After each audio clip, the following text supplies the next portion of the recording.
মোহাম্মদ ইউনূস চালু করেছে SSC pass করা ছাড়া চেয়ারম্যান হতে পারবে না। আমাদের একটা দল আছে বাংলাদেশে, নাম বলবো না, ওরা চিন্তা করতে আমার দলে তো অত শিক্ষিত লোক না, কিন্তু কিন্তু কিন্তু একটা দল খুশি ছিল বাংলাদেশ জামাত ইসলামী। কারণ জামাত ইসলামের ভিতরে অশিক্ষিত চাইতে শিক্ষিত লোক বেশি। আর বাংলাদেশ জামাত ইসলামের লোক অশিক্ষিত থাকলেও শিক্ষিত বানাই নেয়। কারণ জামাতের কর্মী হতে গেলে রিপোর্ট পূরণ করা লাগে, আর রিপোর্ট পূরণ করতে গেলে প্রথম কলম হচ্ছে কোরআন অধ্যয়ন, দ্বিতীয় কলম কি হাদিস অধ্যয়ন, তৃতীয় কলম কি ইসলামী সাহিত্য। তোমাকে শিক্ষিত হতেই হবে। তারপরের কলম কয়েকত নামাজ, কিসের শহীদ? জামাতের শহীদ। অন্যগুলো গেলাম না। এই চারটে কলম, এই চারটে কলম যদি কোন ব্যক্তি নিয়মিত পূরণ করে, খোদার কসম সে একদিন বাংলাদেশের আলেম হবে। তারপরের অধ্যয়ন হচ্ছে হাদিস অধ্যয়ন। হাদিস, কোরআন, ইসলামী সাহিত্য যারা অধ্যয়ন করে তারা একদিন পরিবর্তন হয়। এরা খুশি, কিন্তু একদল চিন্তা করতেছে যদি এই হয় তাহলে আমাদের এই চেয়ারম্যান আর খুঁজে পাওয়া যাবে না। আর একটা সুসংবাদ শোনেন, আজকের সুসংবাদ হলো কিছু কিছু লোক চিন্তা করতেছে আগেই এমপি ইলেকশন হোক, কিন্তু ডক্টর মোহাম্মদ ইউনূসের সম্মানিত স্বরাষ্ট্র উপদেষ্টা তিনি বলেছেন আগে ইউনিয়ন পরিষদের নির্বাচন হবে। সুন্দর বুদ্ধি না? তুমি আর আমি মনে করতে সুন্দর বুদ্ধি, আর একজন চিন্তা করতে হাত ছাড়া হয়ে গেল সে সব। সুতরাং যে জিনিসটা বোঝাতে চাচ্ছি সেটা হলো, নামাজ যদি জোহরের নামাজ আর আসরের নামাজ যদি পড়েন তাহলে কোথায় যাবেন? জান্নাতে। এবার আসুন, মাগরিবের ফরজ নামাজ কয় রাকাত? এশার ফরজ নামাজ কয় রাকাত? এই 4 আর 3 7 রাকাত নামাজ যদি কোনো ব্যক্তি কন্টিনিউ আদায় করে তাহলে সে মৃত্যুর সাথে সাথে 7টা জাহান্নামের দরজা বন্ধ দেখতে পাবে। তাহলে দোজখে আমরা কেউ যেতে চাই না, বেহেশতে আমরা সবাই পেতে চাই। তাহলে বেহেশতে পেতে গেলে নামাজ লাগবে, দোজখ বন্ধ হতে গেলে কি লাগবে? নামাজ লাগবে। এবার নামাজ বাকি আছে কয় ওয়াক্ত? সেই ওয়াক্তটার নাম কি? আরো জোরে বলেন, সেই ওয়াক্তটার নাম কি? এবার আল্লাহ রাব্বুল আলামিন বলতেছে, ওয়া কুরআনাল ফাজর ইন্না কুরআনাল ফাজরি কানা মাশহুদা।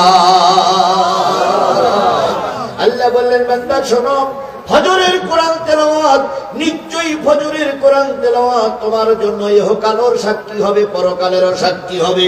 এবার সাহাবী আজমাইন বলেন, ইয়া রাসূলুল্লাহ, মাগরিবি কোরআন তেলাওয়াত করলাম, এশার কোরআন তেলাওয়াত করলাম, জোহরের কোরআন তেলাওয়াত করলাম, আসরের কোরআন তেলাওয়াত করলাম, কোন তেলাওয়াত সাক্ষী হবে না, ফজরের কোরআন তেলাওয়াত কেন সাক্ষী হবে? নবী বলেন, ও আমার সাহাবীরা, যখন ফজরের নামাজ পড়া হয় তখন রাত না দিন? এই কথা বলবেন ঠাস ঠাস করে। এখন কি আমলিকি ধরার ভয় আছে? আর পুলিশি হুজুরি ধরে না যাবে সে ভয় আর আছে? তাহলে কথা বলবেন ঠাস ঠাস করে, পুরুষের মতন হাতে চুরি দিয়ে নেই লোকই বসে লাভ নাই। বিগত 15.5 বছর সব বক্তারা মুখে ঠুসি লাগাইছিল, কিছু বক্তা ঠুসি লাগাইনি। তার ভিতরে জিহাদির নামটা ছিল কিনা আল্লাহই ভালো জানে। হাজারো চেষ্টা করেছে আমাকে ধরার জন্য, ওরা 4-5টা আমাকে ঘেরাও করেছে। আমি যে কোন ফাঁদে চলে গেছি ও 14 গোষ্ঠী ঠিক পাই।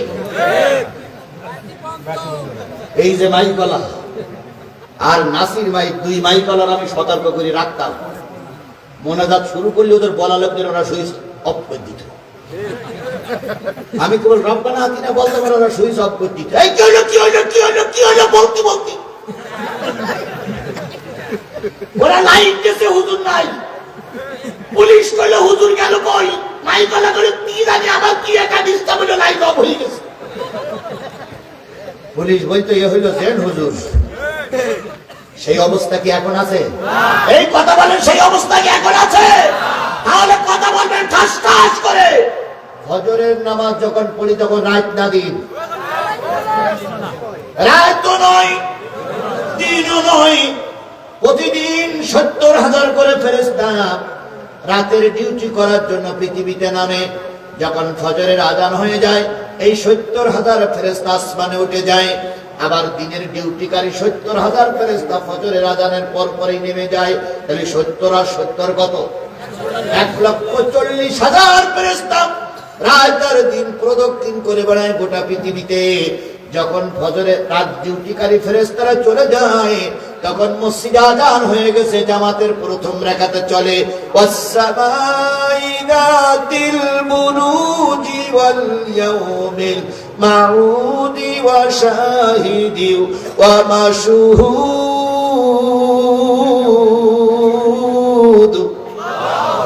প্রথম রাকাত চলতেছে, রাতের ডিউটিকারী 70,000 ফেরেশতারা কোথায় যাচ্ছে? আসমানে চলে যাচ্ছে। এবার দ্বিতীয় রাকাতে চলতেছে ওয়াত্তিনি ওয়াজ্জাইতুনি ওয়া তুরি সিনিনা ওয়া হাদাল বালাদিল আমিন।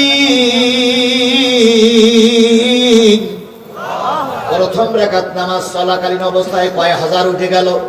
70,000 উঠে গেল। দ্বিতীয় রাকাতের নামাজ যখন চলতেছে, তখন 70,000 কি নামলো। রাতের ডিউটিকারী ফেরেশতারা চলে গেল, দিনের ডিউটিকারী ফেরেশতারা আসলো। দিনের ডিউটিকারী ফেরেশতারা এসে দেখতেছে গামরার মসজিদে নামাজ হচ্ছে। রাতের ডিউটিকারী ফেরেশতারা চলে যাচ্ছে, দেখতেছে গামরার মসজিদে নামাজ হচ্ছে। সকালবেলা সন্ধ্যাবেলা এরা যেই বলে, সকালবেলা যেই বলে, আল্লাহ তোমার বান্দা, আমরা 70,000 ফেরেশতা দেখে আসলাম, তোমার বান্দারা কি করতেছে? নামাজ পড়তেছে। দিনের ডিউটিকারী ফেরেশতারা এসে বলে, আল্লাহ আমরা সাক্ষী, তোমার বান্দারা কি করতেছে?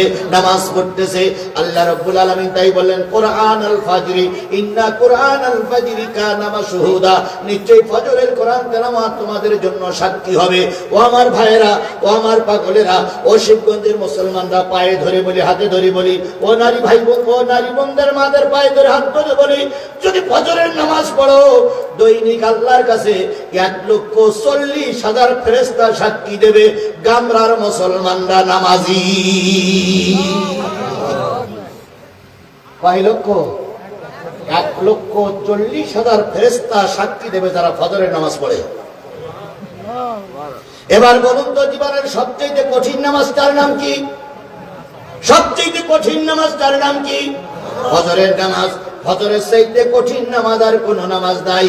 এই ফজরের ফরজ নামাজ কয় রাকাত? এই ফজরের ফরজ 2 রাকাত নামাজ যারা পড়বে, আল্লাহ তাদের 2টা পুরস্কার দেবে। একটা পুরস্কার আল্লাহ তাদের কবরে আযাব, ফজরের নামাজ কারীদেরকে আল্লাহ কবরে আযাব দেবে। যারা ফজরের নামাজ পড়বে, আল্লাহ তাদের ঈমান নিয়ে মৃত্যুবরণ করার তৌফিক দান করবে। তার ঈমান নিয়ে যদি মৃত্যুবরণ করতে হয়, কবরের আযাব যদি মাফ করতে হয়, জাহান্নাম যদি বন্ধ করতে হয়, জান্নাত যদি যেতে হয়, কয় ওয়াক্ত নামাজের দরকার? ও আমার জাতি, কয় ওয়াক্ত নামাজের দরকার?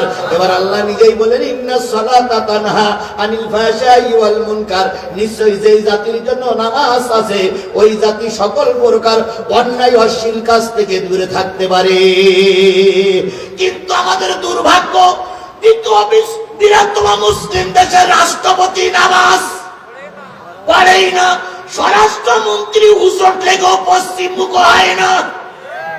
তবে একজন আল্লাহর রাবেয়া বসরির মতন একজন আল্লাহর ওলি ছিল, ওই ব্যক্তিটা পালাই গিয়ে দেশের বিরাট ক্ষতি হইয়া গিয়াছে। ওই রাবেয়া বসরি শুধু 5 ওয়াক্ত নামাজ নয়, দৈনিক 30-40টা 40-50 টাকা তাহাজ্জুদের নামাজও পড়তো। ওই আল্লাহর ওলি রে, আল্লাহ এই ওলি চলে গেছে, আমাদের দেশে এখন সর্বনাশ হয়ে গেছে। আচ্ছা বলুন তো, এই বাংলাদেশে যতগুলো হুজুর তাহাজ্জুদ নামাজের কথা বলে, কোন হুজুর 12 রাকাতের বেশি বলিছে?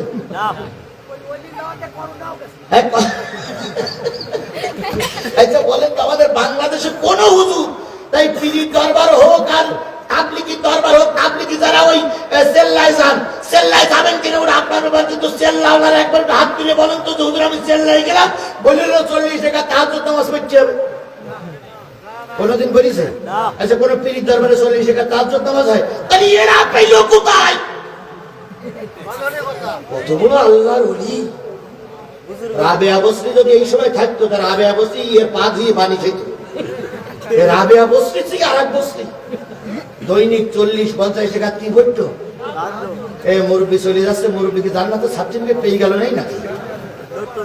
মুরব্বী মুরব্বী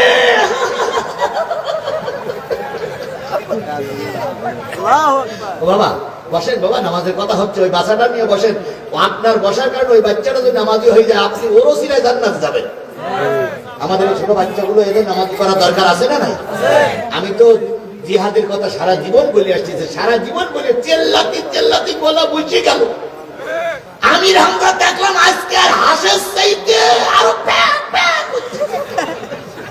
আমি গলা ঘটনা কি কয় আর গলা সাগে না। চেল্লাইতে চেল্লাইতে আমাদের জীবন শেষ হয়ে গেল, সমাজ পরিবর্তন হলো না। কারণ সমাজের লোক অধিকাংশ মানুষ নামাজ পড়ে না, নামাজ জানেও না। আল্লামা সাইদির ওস্তাদের নাম ছিল আব্দুল কাদের, মুফাসসির আব্দুল কাদের। উনি একবার ওয়াজ করতে দিয়ে আমাদের সামনে করে বলেছিল, বাবা 30 বছর ওয়াজ করি এখনো জুতো চোর বন্ধ করতে পারলাম না। তো উনি বলতেছে তার ঘটনাটা একটু বলি। তাই আমরা বললাম হুজুর বলেন। কয়ে বলতেছে যে আমি চুয়াডাঙ্গায়, যশোর চুয়াডাঙ্গায় একবার মাহফিলে গেছি, যে একটু বৃষ্টি হয়েছে। তা বৃষ্টি হওয়ার পরে আমি যেই বলতেছি আমি আসতেছি, লোকজন সব আসলো, কমিটির লোক আসলো, সব ব্যাস করা। একজন এসে বলতেছে হুজুর ব্যাগটা আমার কাছে দেন। আর একজন বলছে হুজুর লাঠিকান আমার কাছে দিয়ে ঘাট ধরেন। আর একজন বলছে জুতো দুকন আমার কাছে দেন। আমি চিন্তা করলাম ব্যাগে অনেক জিনিসপত্র থাকে, তাই ব্যাগটা দেবো না। বললাম ব্যাগটা আমার বগলে থাকবে, আর লাঠিকান আমার হাতে থাকবে। দুটো পরিচয় জুতো দুকন দিলাম। সেই জুতো দেওয়ার পরে আমি মাহফিলে যেয়ে 3 ঘন্টা 4 ঘন্টা থাকলাম, জুতো খুঁজলাম। সে জুতো আওলার আর পাইনি। আর আমি সেখান থেকে 30 বছর আজ করতে, 30 বছর আমি জুতো আওলার খুঁজছি, সে জুতো আওলার পাওয়া গেল। তাহলে 30 বছর ওয়াজ করে কি বন্ধ হয়নি? জুতো চোর বন্ধ হয়নি। 30 বছর ওয়াজ করে মা বোনদের পর্দায় আনা গেছে। এর পরিবর্তনের একটাই মাত্র কারণ হচ্ছে উপরের নেতার থেকে নামাজ পড়ে না, নিচের নেতাও নামাজ পড়ে না। এই জন্য এবারের টার্গেট হবে উপরে যারা থাকবে তারাও নামাজি হবে, নিচে যারা থাকবে তারাও নামাজি হবে। বাংলাদেশের প্রধানমন্ত্রী নামাজি, রাষ্ট্রপতি নামাজি, স্পিকার নামাজি, তাহলে শেষ পর্যন্ত সবাই নামাজি হবে। কথা বলেন, কথা বলেন, কথা বলেন।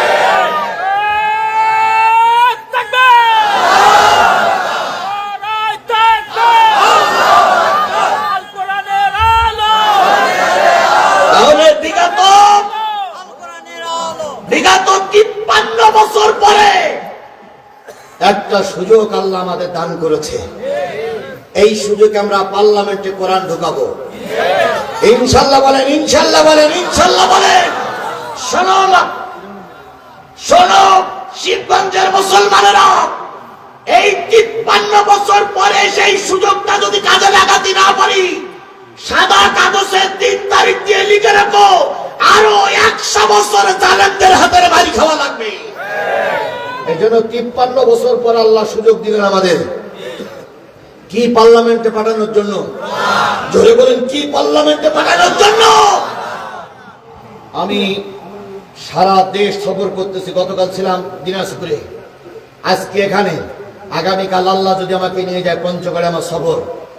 আমি সারা দেশে সফর করে যেটা আমি বুঝেছি, যদি এই অবস্থা ঠিক থাকে, আগামী পার্লামেন্ট হবে কোরআনওয়ালাদের পার্লামেন্ট।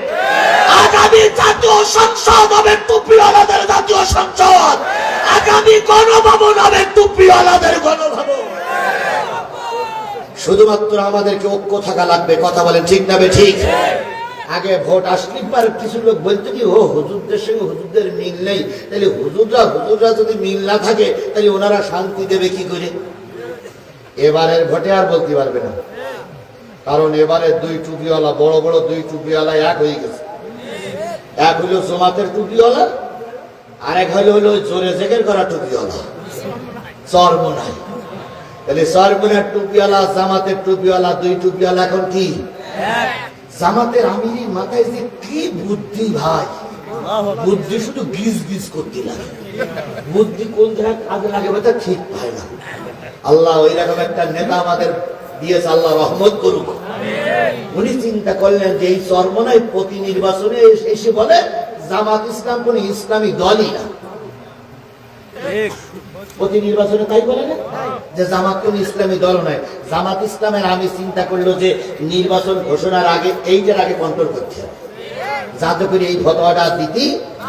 উনি চলে গেলেন, চরমনার আমির হঠাৎ করে হুজুরিতে গেল, উঠে দিলে বসার আসন করে দিলেন, দুইজন চা খাইলেন, নাস্তা পানি করলেন, সম্ভবত দুপুরের খাওয়া একসঙ্গে খাইলেন। খাওয়ার পরে এবার বললেন কি বলেছিলেন, কিছু কথা নিজেরা বলেছে, কিছু কথা জাতি প্রকাশ্য শুনেছে। শেষ পর্যন্ত দুইজন সংবাদ সম্মেলন করে বললেন, আমি জামাত ইসলামের আমির আমার বাড়ি এসেছে, আমি নিজেকে ধন্য মনে করতেছি, আমার বড় খুশ নসিব যে আজকে এত বড় একজন নেতা আমার বাড়ি এসেছে। আমি ঘোষণা করছি জামাতের বাক্স আর চরমনার ভোটের বাক্স হবে।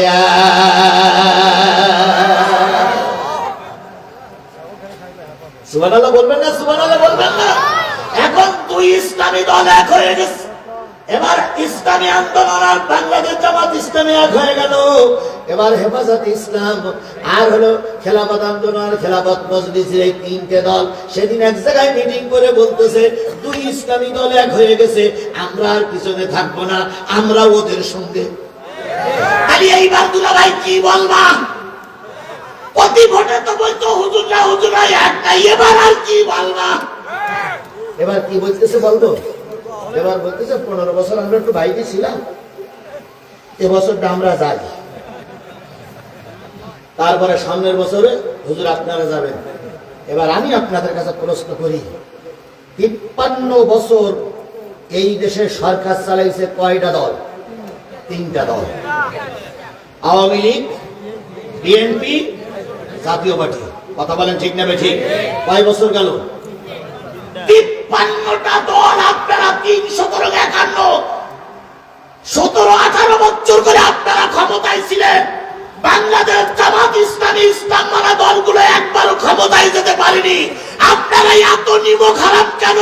53 বছরের 18 বছর আপনি ছিলেন, একটা বারের জন্য টুপিওয়ালারা দেবেন, এখন ঘোষাঘুষি করতেছেন কেন?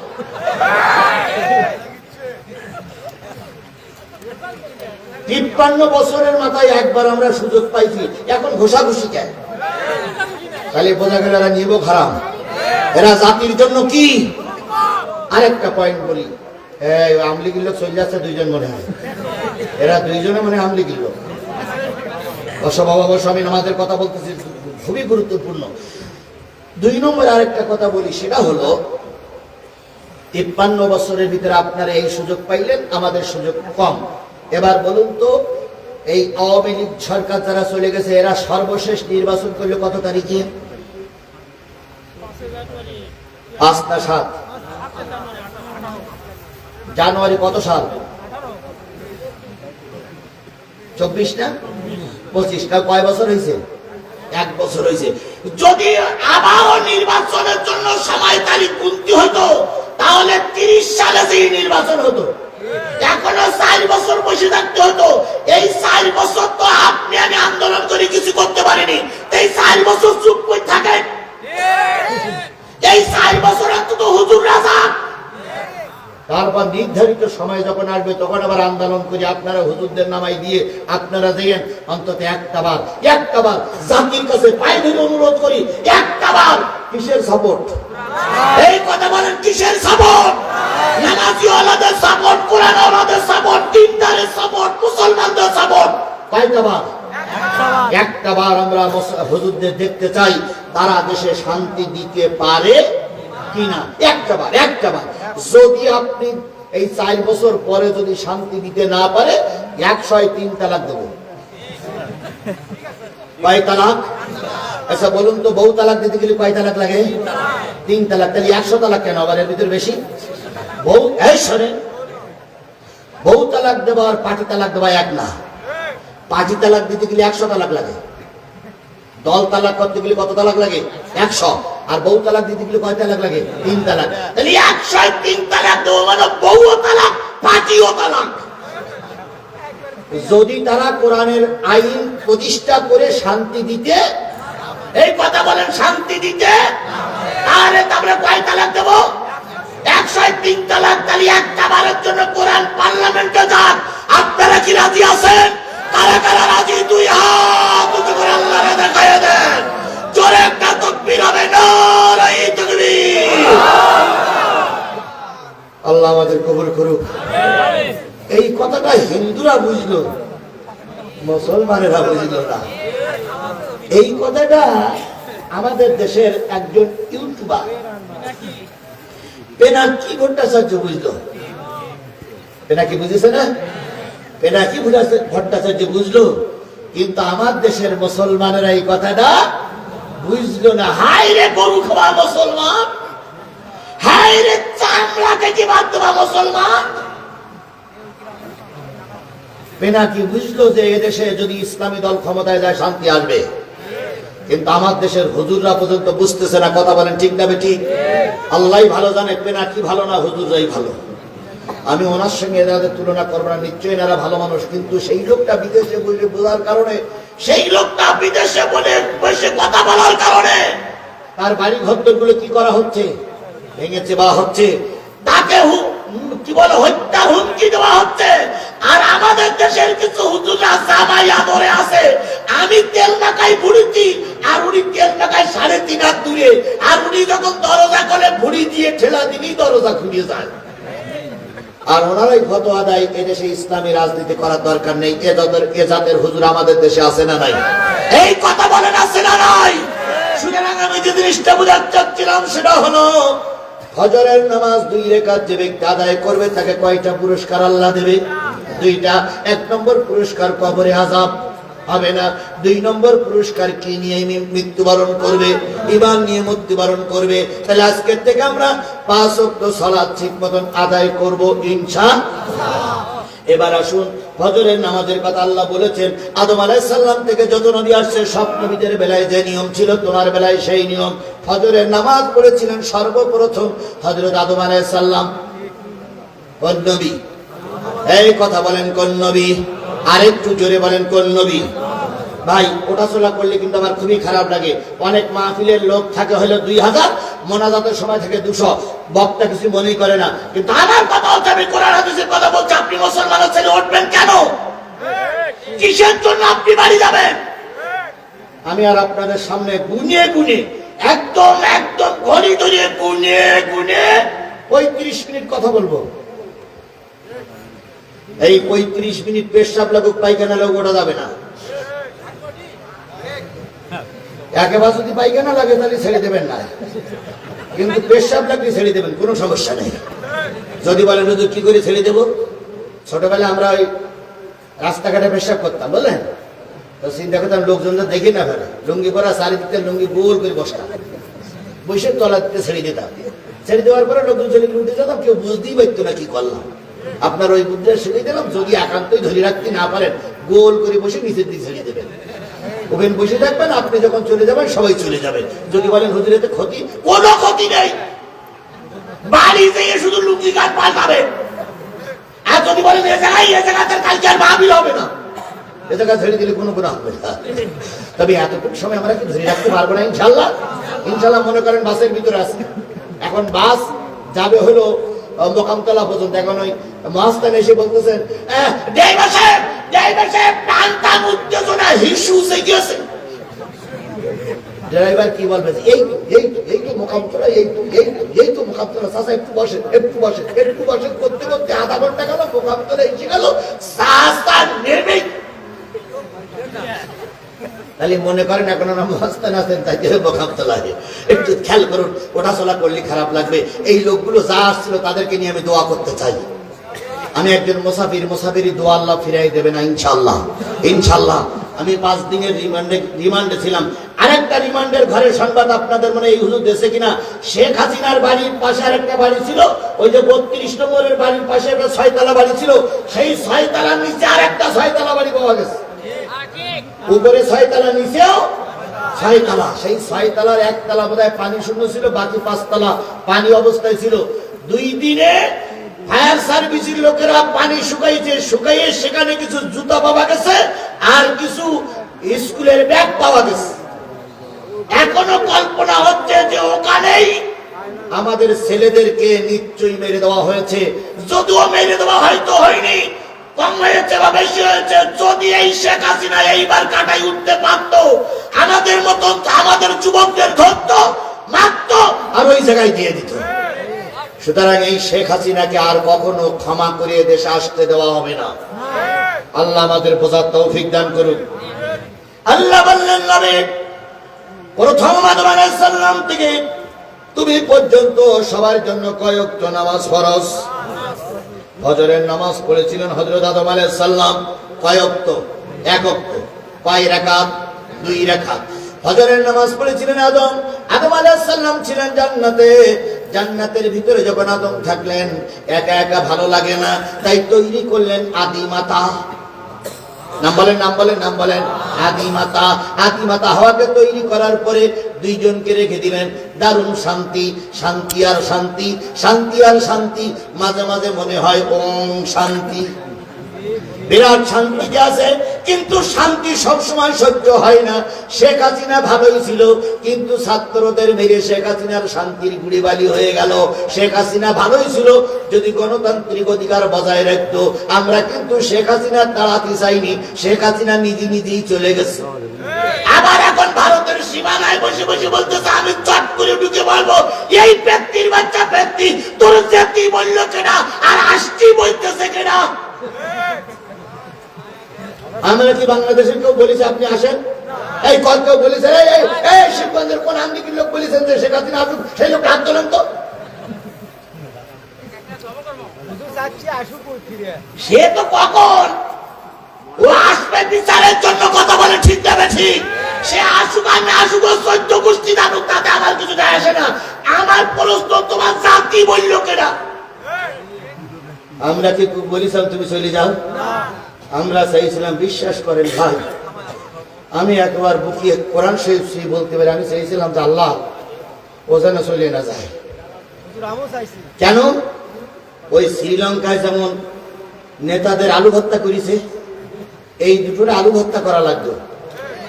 যদিও নেতারা বলে কাজটা ঠিক না, কিন্তু আমি মুখে বলি ঠিক না, কিন্তু আমার অন্তর বলে আল্লাহ এই দুটোরে মেরে দিতে হবে। কারণ এই দুই কালপিট যতদিন বেশি থাকবে, ততদিন দেশের ক্ষতি হতেই থাকবে, হতেই থাকবে, হতেই থাকবে। মুজিবারকে যারা মেরেছিল তাদেরকে স্যালুট জানাই। মুজিবারকে যারা মেরেছিল তারা বাংলাদেশের বীর সন্তান। কথা বলে ঠিক না বেঠিক? আর শেখ হাসিনা, শেখ রেহানারা যদি কেউ মাতৃভাগ্য, আমরা বলতাম তোমরা বীর সন্তানের ওপরের সন্তান। কিন্তু আল্লাহর কি খেলা, টুস করে চলে গেল রে ভাই, টুস করে চলে গেল। আবার এখন বলতেছে টুস করে আসবো, টুস করে আসা অত সহজ নয়। আচ্ছা বলুন তো, মুজিবার যে ঘরে বসে কুতুকুতু করত, মুজিবারের যে বাসায় বসে হিসু করতো আর হাগু করতো, সেই বাসাটা এখন কি আছে না গেছে? ভেঙে গেছে না? 32 নম্বর বাড়ি ভেঙে দিয়েছে না? এই 32 নম্বর বাড়ি ভেঙে দেওয়াতে নেতারা বলতে কাজটা ঠিক হয়নি, কিন্তু ওই নেতার বোর কাছে ফোন দিয়ে বলেছি, ওই নেতার বউ বলেছে কাজটা ঠিক হয়েছে। ঘরে ঘরে বলে ঠিক হয়েছে, বাইরে বলে ঠিক। আমরাও বলতেছি বাড়িটা ভাঙা ঠিক হয়নি, কিন্তু অন্তরে শান্তি লেগেছে যে ঠিক ঠিক ঠিক। এই কথা বলেন, কথা বলেন, কথা বলেন। তোফায়েলের বাড়ি ভেঙেছে, কাজটা কি ঠিক? ঠিক। কিন্তু আমরা অনেকেই বলতেছি ভাঙাভাঙি করা ঠিক না, ওটা মুখের কথা, অন্তরের কথা ঠিক ঠিক ঠিক। তার চলন্ত প্রমাণ দেখেন, গাজীপুরে মুক্তিযুদ্ধ বিষয়ক মন্ত্রী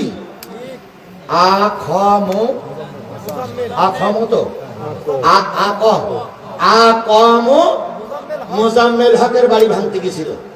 দেখেন মানুষ শান্তি পেয়েছে কোথায়? মোজাম্মেল হকের বাড়ি ভাঙতে গেছিল, ওই এলাকার কিছু লোক বাধা দেওয়ার পর পরের দিন মামলা হয়ে এখন মোটামুটি ওই এলাকায় শশী বেড়াচ্ছে পুলিশ আর সেনাবাহিনী। যেটারে ধরতে দেয় সেটারে শুধু বলতে বাধা দিলি কেন?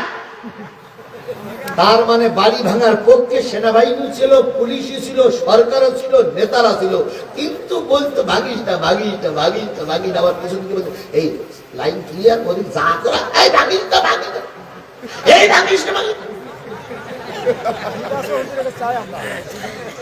কথা বলেন, কথা বলেন, কথা বলেন।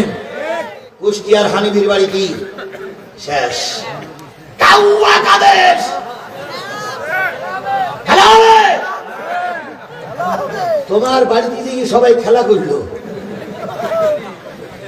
একেবারে তোমার ঘরের ভিতরে খেলা করলে বল যা বেরিয়েছে আল্লাহ হবে, শুধু বুটাক বুটাক করে বন্ধ হয়েছে বলে।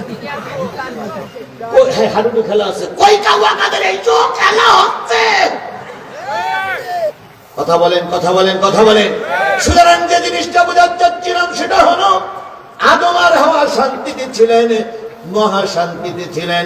আল্লাহ বলেন, আদম রে সুখে থাকো, শান্তিতে থাকো, লা তাকরাবা হাযিহিস শাজারা, একটা গাছের নিকটে যেও না, ফাতাকুনা মিনাজ জালিমিন, তাহলে কিন্তু জালেমদের অন্তর্ভুক্ত হয়ে যাবা। আল্লাহর খেলা ছিল, আদমের দোষ নয়, আদমকে দোষ দেবে না, তিনি আমার আদি পিতা, আদম দোষী নয়, আদম দোষী নয়। আল্লাহ একটা ব্যবস্থার মাধ্যমে দুনিয়ায় মানুষ পাঠাবেন, তাই আদমের দ্বারা গন্ধম গাছ খাওয়ালেন। গন্ধম ফল যখন খাইলো, পায়খানা পেশাব শুরু হলো। জান্নাতের ভিতরে পায়খানাও হবে না, পেশাবও হবে না। জান্নাতে কোনো মানুষ অপবিত্র হবে না। 100বার যদি স্ত্রীর সঙ্গে মেলামেশা করো, আল্লাহ তোমার অপবিত্র বলে ঘোষণা করবে না। সেখানে পায়খানাও নাই, পেশাবও নাই, কিছুই নাই, সেখানে অন্য কিছু চলবে না। আদম আর হাওয়া থাকতে লাগলেন। শয়তান ধোঁকা দিয়ে আদমকে আর হাওয়াকে দুনিয়ার ভিতরে নামাই দিলেন। দুইজন দুই জায়গায় নাজিল হলো। একজন নাজিল হলো শ্রীলঙ্কায়, আর একজন নাজিল হলো কোথায়? জেদ্দা বিমানবন্দর, ওখানে একজন নাজিল হলো, আর একজন নাজিল হলো শ্রীলঙ্কায়। দুইজন দীর্ঘদিন বসে বসে কাঁদলেন। কত বছর কেঁদেছিলেন? মতপার্থক্য আছে, মতনৈক্য আছে, মতনৈক্যের ভিতরে যাব না। এক সময় দুইজন আল্লাহর কাছে ফরিয়াদ করলেন, আল্লাহ মাফ করে দাও। আল্লাহ মাফ করে দিলেন। দুইজন এসে এক জায়গায় হলো, সেই জায়গাটার নাম কি? আরাফাতের ময়দান। আরাফাত মানে পরিচয়, আরাফা মানে চেনা, আরাফা মানে জানাশোনা। আরাফাতের ময়দানে দুইজন এক জায়গায় হলো। তখনও সকাল হয়নি, এরকম ভোরবেলায় দুইজন রাতের অন্ধকারে দেখতেছে, একজন হযরত হাওয়া আলাইহিস সালাম দেখতেছে একজন ব্যক্তি দাঁড়ায় আছে, আর একজন দেখতেছে আর একজন ব্যক্তি হেঁটে আসতেছে। হাওয়া চিন্তা করে, আল্লাহ, এই পৃথিবীতে কোনো মানুষ নাই, একজন মানুষের আনাগোনা দেখতেছি। ওই লোকটা যদি আমার স্বামী হয়, তাহলে এক জায়গায় হইয়াই দুইজন তোমার শুকরানা নামাজ পড়বো। আর আদম আলাইহিস সালাম চিন্তা করতেছে, আল্লাহ, একটা নারীর মতন কে যেন হেঁটে আসতেছে পানির উপর দিয়ে, ওইটা যদি আমার হাওয়া হয়, তাহলে দুইজন এক জায়গায় হয়ে সর্বপ্রথম তোমার শুকরিয়া আদায় করব। এবার দুইজন আরাফাতের ময়দানে, ওই যে জাবালে রহমত, যেখানে একটা খুঁটি আছে, এই খুঁটির মাথায়, খুঁটির গোড়ায় এসে দুইজন এক জায়গায় হয়ে গেলেন। এক জায়গায় হয়ে দেখতে পাইলেন, এই হলো আদম আর এই হলো হাওয়া, দুইজন এক জায়গায় হয়ে। এবার ওইখানে যে পানি ছিল, সেই পানি দিয়ে উজু করে ওই জায়গায় স্বামী স্ত্রী নিজেদের মোসাফা, নিজেদের কোলাকুলি, নিজেদের আলিঙ্গন, নিজেদের অন্য কাজ বাদ দিয়ে দুইজন দাঁড়িয়ে 2 রাকাত নামাজ আদায় করেছিলেন। যে 2 রাকাত নামাজ আদায় করেছিলেন, ওই 2 রাকাত নামাজ ফজরের নামাজ বলে খ্যাত। গোটা উম্মতি মুহাম্মাদের জন্য ওই 2 রাকাত নামাজ, আদম আলাইহিস সালামের আর হাওয়া আলাইহিস সালামের পড়া ওই 2 রাকাত নামাজ আমাদের জন্য আল্লাহ ফরজ করে দিয়েছে। নবীজি বলেন, ও আমার উম্মতেরা, 10 বছর বয়স হয়েছে, নারী হওয়ার পুরুষ হও, সেইখান থেকে শুরু করে মৃত্যুর আগ পর্যন্ত যদি ইচ্ছা করে কেউ ফজরের নামাজ কাজা না করো, আমি রাসূল ঘোষণা করছি, আদম আর হাওয়া যে জান্নাতে থাকবে, ফজরের নামাজ আদায়কারী আর ফজরের নামাজ আদায়কারিনীকে আল্লাহ আদম আর হাওয়ার মতন উচ্চ মর্যাদা সম্পন্ন জান্নাতের মালিক বানায়া দেবে। আদমের মতন মর্যাদা পাবেন, হাওয়ার মতন মর্যাদা পাবেন কোন নামাজ আদায় করলে? আরো জোরে বলেন, কোন নামাজ আদায় করলে? তাহলে আদি পিতা আদি মাতার সঙ্গে যদি আমরা জান্নাতে যেতে চাই, মা বোনেরা যারা শুনতেছেন, ভাইরা যারা শুনতেছেন, আওয়ামী লীগ যারা শুনতেছেন, বিএনপির লোক যারা শুনতেছেন, জামাতের ভাইরা যারা শুনতেছেন, সকলের পায়ে ধরে বলি, আদম আর হাওয়ার সঙ্গে যদি জান্নাতে যেতে চান, আগামীকাল থেকে ফজরের নামাজ কাজা করা। আল্লাহ পাক আমাদের সবাইকে ফজরের নামাজের পাবন্দি করার তৌফিক দান করুক। সকলে মিলে বলুন আমিন। দিনের শুরুতে কিসের নামাজ? ফজরের নামাজ। এবার আসুন 2 নম্বরে, দুপুর বেলা সূর্য যখন ঢলে পড়ল, তখন কিসের নামাজ? বলুন তো, জোহরের ফরজ নামাজ কয় রাকাত? নবী আমার বলেন, এই 4 রাকাত নামাজ যারা আদায় করবে, ইব্রাহিম আলাইহিস সালাম, জাতির পিতা ইব্রাহিম আর ইসমাঈল আলাইহিস সালামকে আল্লাহ যে জান্নাতে দেবে, ওই জান্নাতের মালিক বানিয়ে তোমারে জান্নাতে দিয়ে দেবে। সাহাবী আজমাইন বলেন ইয়া রাসূলুল্লাহ ফজরের নামাজের ইতিহাস তাফসীর তো শুনলাম, জোহরের একটু তাফসীর করবেন কি? নবী বললেন ওয়ালা সজাতি আমার আবু বকর ও আমার ওমর শোনো, ইব্রাহিম আলাইহিস সালামের পরে আল্লাহ পরীক্ষা নিলেন। ইব্রাহিম খলিলুল্লাহ ছিলেন আল্লাহর একজন খাস বন্ধু। আল্লাহ পাক ইব্রাহিম আলাইহিস সালামকে আগুনের ভিতরে পড়াইয়ে পরীক্ষা নিয়েছে। ইব্রাহিম আগুনের ভিতরে পড়িয়েছিল না পড়িনি? ভাই বলেন, ইব্রাহিম আলাইহিস সালাম আগুনের ভিতরে পড়িয়েছিল না পড়িনি? যখন পড়েছিল তখন কি বাধা ছিল? হাত বাধা ছিল, পা বাধা ছিল। গতকাল একজন মাহফিলের একজন নেতা বলেন হুজুর 3টার বেশি মামলা হলে হাত করা আর পায়ে বেড়ি পরানো হতো। এখন সেই নিয়মটা অবশ্যই নেই। যারা বগুড়ার শিবগঞ্জের লোকেরা জেল খেটেছেন তারাই এর সাক্ষী যে 3টের বেশি মামলা থাকলে কি করা লাগতো? হাত করা আর পা বেড়ি পরানো লাগতো। আমি যখন প্রথম সারেন্ডার করেছিলাম তখন আমার নামে মামলা ছিল 6টা মামলার 6টা মামলা দেখেই না কোর্টে সারেন্ডার করেছিলাম 6টা। মোট মামলা আমার সাতক্ষীরা জেলায় হলো 14টা আর অন্যান্য জেলায় 6টা। সব মিলে আমার রাজনৈতিক মামলা হলো 1 মামলার থেকে মাত্র 2টো মামলা খারিজ হয়েছে আর এখন 18টা মামলা। আমি ওই দিকে সময় ব্যয় করতে চাচ্ছি না। 6টা মামলার আসামি যখন আমি ছিলাম তখন হাজিরা দেবার সময় হাত করা পায়ে বেড়ি পরে আসতে হতো। পায়ে বেড়ি পরা তো বেড়ি বোঝেন আপনারা? পায়ের বেড়ি বোঝেন? 2 পায়ে বেড়ি পরানো থাকে, মাঝখানে এরকম একটা বেড়ি ধরে রাখতে হয়। যদি ওই জেলখানায় ঘন্টা বাজার আগে নিয়ে যায় তাহলে বেড়ি খুলবে, আর যদি ঘন্টা বাজার পরে মানে জেলখানার দরজা বন্ধ হওয়ার পরে যদি আপনাকে নিয়ে যাওয়া হয় ওই দিন সারা রাত ওই বেড়ি পরা অবস্থায় ঘুমাতে হবে। বেড়ি পরা অবস্থায় পায়খানায় যাওয়া লাগবে, বেড়ি পরা অবস্থায় ঘুম পড়া লাগবে। কি যে কষ্ট জীবনে গেছে রে ভাই, সে কষ্টের কথা বলতে গেলে জীবনে সব যেন শুকিয়ে যায়। আমাকে একদিন বেড়ি পরানো হচ্ছে, আমার ওস্তাদ আল্লাহ পাক তাকে জান্নাতের মেহমান বানিয়ে দিই, তিনি আমার প্রাইমারি ওই এইরকম ইবতেদায়ী মাদ্রাসা শিক্ষক, তার হাতে আমি আলিফ বাতা পড়েছি। উনিও জেলখানার আসামি। আমার যখন পায়ে বেড়ি পরায় তখন হুজুর যে বলতে চাই এটা বলে আমার ছাত্র, বেড়ির এগুলো একটু ভাগ করে দিও। তো ওই কথা যখন বলেছে বাপের সমান হুজুর, আমার চোখ দিয়ে তখন টপ টপ করে পানি পড়তেছে। হুজুর আমার গায়ে এসে হাত দিয়ে বলতেছে হুজুর কেন কাঁদতো, কেন চোখের পানি ফেলাও? এই হাত করা এই বেড়ি হযরত ইব্রাহিম আলাইহিস সালাম পড়েছিলেন।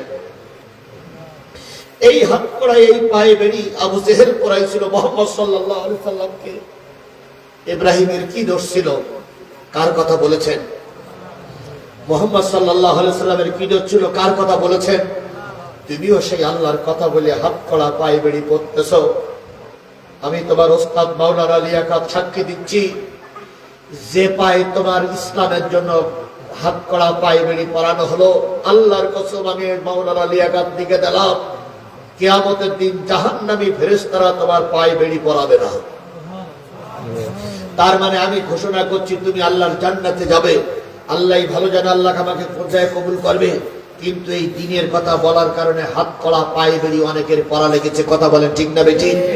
মাওলানা রফিকুল ইসলাম খান লোকটা খাটো মানুষ, কুল্লাপাড়ায় প্রায় আমার সঙ্গে দেখা হয়। তার জীবনে হাত করা পায়ে বেড়ি পরানো হয়েছে।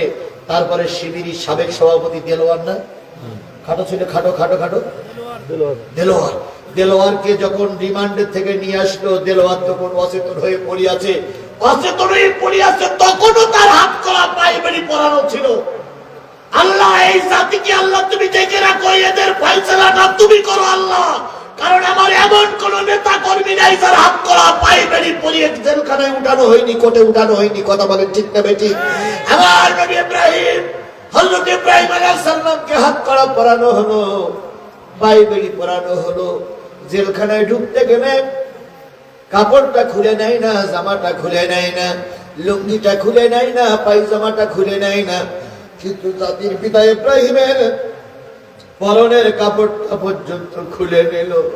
নমরুদ যখন বলতেছিল আমি পরনের কাপড়টা খুলবো না, ইব্রাহিমের পিতা আজর বা তারেক সে বলতেছিল কাপড় পরাইয়া যদি তার অগ্নিকুণ্ডের ভিতরে ফেলো জাতি শিক্ষা পাবে না। বাবা এসে নিজেই সন্তানের কাপড়টা খুলে নিল। ইব্রাহিম আলাইহিস সালাম মালিকের কাছে কাঁদতে পারি, কেউ না জানলে বাবা জানে আমি ভালো না খারাপ। সেই বাবা আমার পরনের কাপড় পর্যন্ত খুলে নিল। ইব্রাহিম আলাইহিস সালামের হাত কড়া পরা, পায়ে বেড়ি পরানো, কোমরে বিরাট আকারের একটা গরু বাঁধা দড়ি পরানো। এবার ইব্রাহিম আলাইহিস সালামকে চড়কে নিয়ে যাওয়ার জন্য কোমরে দড়ি বেঁধে চোরের মতন টেনে টেনে নিয়ে যায়। ইব্রাহিম আলাইহিস সালাম বলে, বালি যত কষ্ট আমাকে দাও দুঃখ নাই, তবু যেন ওরা যেন আমাকে তোমার পথ থেকে ভুলাতে না পারে। এরকম প্রমাণ দেখেছি বাংলাদেশ জামাত ইসলামের নেতাদের। কথা বলেন ঠিক তবে ঠিক। হাজারো নির্যাতন হয়েছে, তবুও তারা বাতিলের কাছে মাথা নত করেনি। আল্লামা সাঈদী 13টা বছর জেলখানায় ভরে রাখলো। 13 বছর পরে আল্লামা সাঈদী শেষ পর্যন্ত ইনজেকশন দিয়ে মেরে দিল। কথা বলেন। ইব্রাহিম আলাইহিস সালাতু ওয়াস সালাম হাত কড়া, পায়ে বেড়ি পরায়ে, কোমরে গরুর দড়ি পরায়ে যখন চড়কের কাছে নিয়ে গেল, চড়ক ঘরে না। কারণ আল্লাহ রাব্বুল আলামিন বললেন চড়ক ঘুরবি না, চড়ক ঘরে না। এবার কি করলে চড়ক ঘুরবে? শয়তান বিরাট একজন মুরব্বী হুজুর হয়ে এসে বলতেছে, চড়ক যে ঘরে না, ঘটনাটা কি তোমরা কি জানো? কয় কি? কয় চড়কের তলদেশে অগণিত ফেরেশতারা এসে চড়ক ধরে রেখেছে। গোটা ইরাকের সব মানুষ যদি চড়ক ধরে ঘুরাও, চড়ক ভেঙে যাবে। আবার একটা চড়ক বানালি সেটাও ভাঙবে, আবার একটা চড়ক বানালি সেটাও ভাঙবে, কিন্তু চড়ক ঘুরবে না। কারণ নিচে কারা কাজ করতেছে? আরো জোরে বলেন, কারা কাজ করতেছে? এবার নমরুদ বলল তাহলে ফেরাও না, নমরুদ বলল তাহলে কি করিতে হইবে? এবার বলে দিল, যদি ইব্রাহিমকে পড়াইতে চাও, এখানে জেনাবে বিচার শুরু করো, ওপেনলি খোলা ময়দানে। জেনাবে বিচার করলে ফেরেশতারা নাপাক জিনিস সহ্য করতে পারে না, ফেরেশতারা নাপাক দিকে চলে যাবে, তখন তোমরা চড়ক ঘুরাইতে পারবা। হুকুম যা বানা 40 জন যুবতী, 40 জন যুবক একসঙ্গে আসলো। নারীর আলোচনাটা ভালো করে শুনেন। 40 জন যুবক আর 40 জন যুবতী আসলো নমরুদকে খুশি করার জন্য।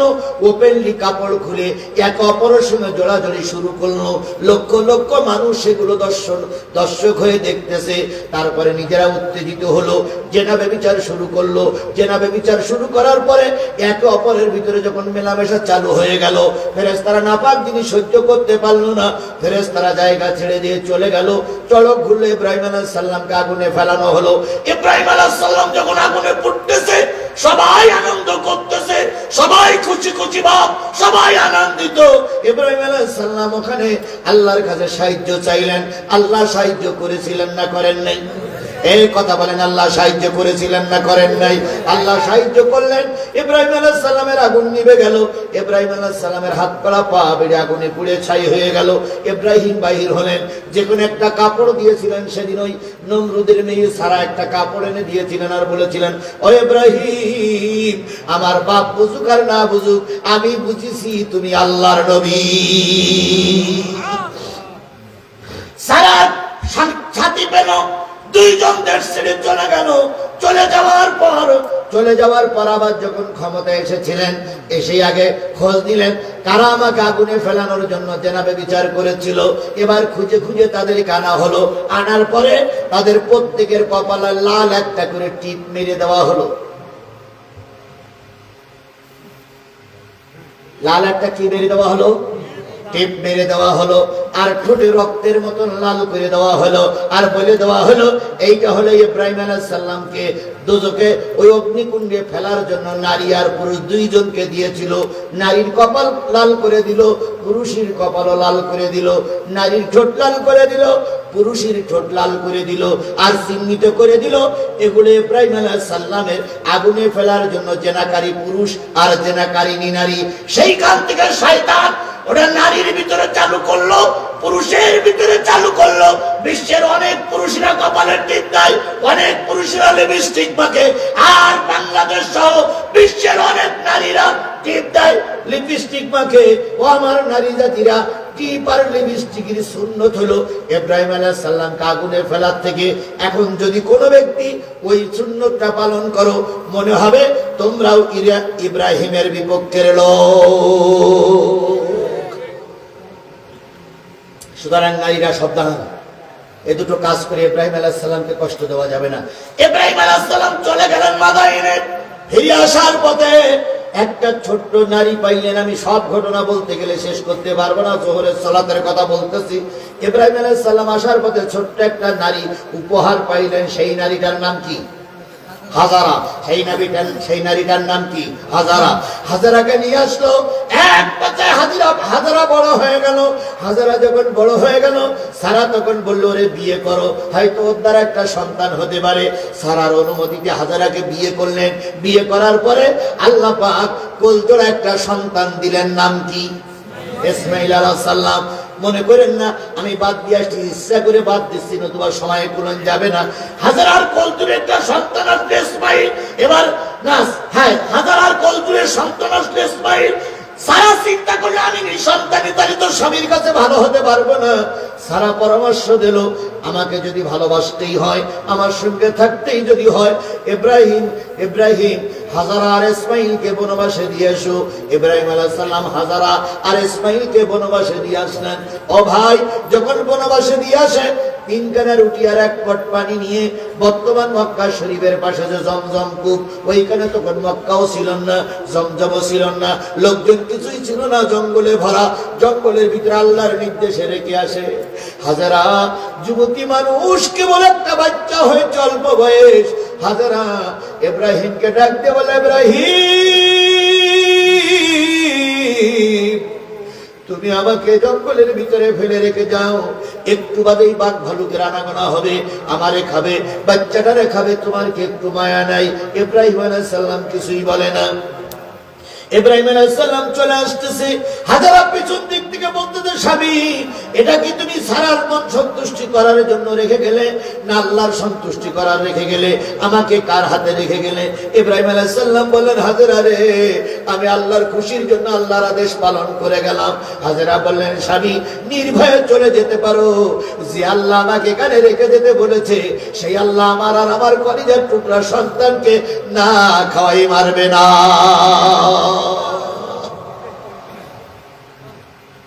হাজারা ইব্রাহিম চলে আসলেন। পানি আর রুটি শেষ হয়ে গেল, ঘরে খাবার নেই, স্তনে দুধ নেই। সন্তানের জন্য পানি খুঁজতে শুরু করলেন। দৌড়াদৌড়ি করেছিলেন কোন পাহাড়ে? সাফা এবং মারওয়া দৌড়াদৌড়ি করলেন। হঠাৎ করে পানির সন্ধান হয়ে গেল। পানি খাপ যেখানে পাওয়া যায় সেখানে লোকজন তৈরি হয়। ইব্রাহিম আলাইহিস সালাম কিছুদিন পরে যেয়ে দেখে লোকজন ঘরবাড়ি হয়ে গেছে। সব কিছু সংবাদ শুনলেন।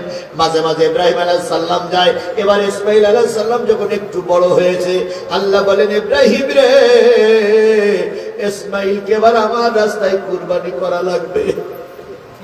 জোহরের নামাজের কথা বলতেছে, ইসমাঈলকে আমার জন্য কুরবানি করা লাগবে। ইব্রাহিম আলাইহিস সালাম বাড়ির থেকে সেজে গুজে বাহির হলেন। একটু দড়ি নিলেন, খুব দামি ধারণ একটা তরবারি নিলেন। টার্গেট হলো ইসমাঈলকে কি করবে? কুরবানি করবে। বাড়িতে চলে গেল। হাজেরাকে লক্ষ্য করে বলল, হাজেরা, সন্তানটার দেখতে বড় মন চায়, আমার সঙ্গে একটু সন্তানরে দিয়ে দাও। হাজেরা ডাক দিয়ে বলে, স্বামী, যেদিন তুমি ইসমাঈল আর আমাকে রেখে গিয়েছিল, সেদিন পানি ছিল না, ঘর ছিল না, বাড়ি ছিল না। আল্লাহ ঘরের ব্যবস্থা করেছে, খাওয়ার ব্যবস্থা করেছে। আমি কিন্তু ইসমাঈল ছাড়া কোনোদিন খাই না, তুমি তাড়াতাড়ি নিয়ে ফিরে আসবে।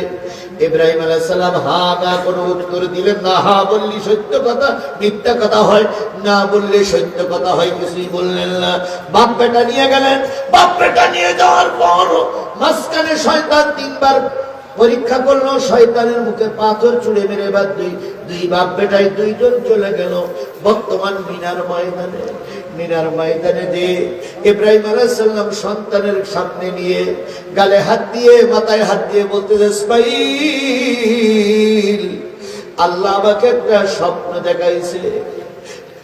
আন্নি আযবাহুকা ফানজুর মাযা তারা, আমি তোমাকে স্বপ্ন দেখেছি তোমাকে কুরবানি করতেছি, তোমার মত বলো। ইব্রাহিম আলাইহিস সালাম ইসমাঈল আলাইহিস সালাম বলেন, ইয়া বাতিল, হে আমার পিতা, তুমি তোমার স্বপ্ন বাস্তবায়ন করো, আমাকে ধৈর্যশীলদের ভিতরেই দেখতে পাবে। এবার বাপ বেটা পরামর্শ করলেন কিভাবে হত্যা কিভাবে তোমাকে জবাই করা যায়।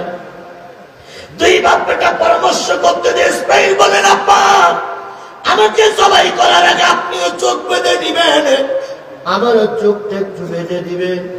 ইব্রাহিম আলাইহিস সালাম জাতির পিতা, মুসলিম জাতির পিতা, ছোট্ট মানুষের কাছে পরামর্শ শুনে চোখের পানি ফেলাই কাঁদে। আবার চিন্তা করে, আমি যদি এখন চোখের পানি ফেলাই কাঁদি, ছেলেটার মন ভেঙে যাবে, আমারও মন ভেঙে যাবে। পাষাণ হয়ে বলতেছে, বাজান, তোমার চোখ বাঁধার আমার চোখ বাঁধার ভিতরে ফায়দা কি? হযরত ইব্রাহিম আলাইহিস সালাম বললেন, ফায়দাটা বলো। ইসমাঈল বললেন, বাবা, আমি তোমার একমাত্র কলেজার টুকরা সন্তান, আব্বা ছাড়া তুমি আমার কোনোদিন দেখো না।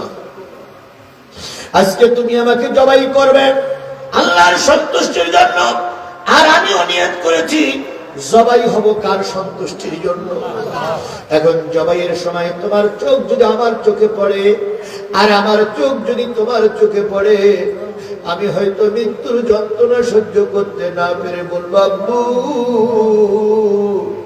আমাকে ছেড়ে দাও, আমি অন্য জায়গায় ভিক্ষা করে খাবো, তবু তোমাকে বাপ বলে পরিচয় দিব না, তুমি দয়া করে আমার জীবনে মেরো না।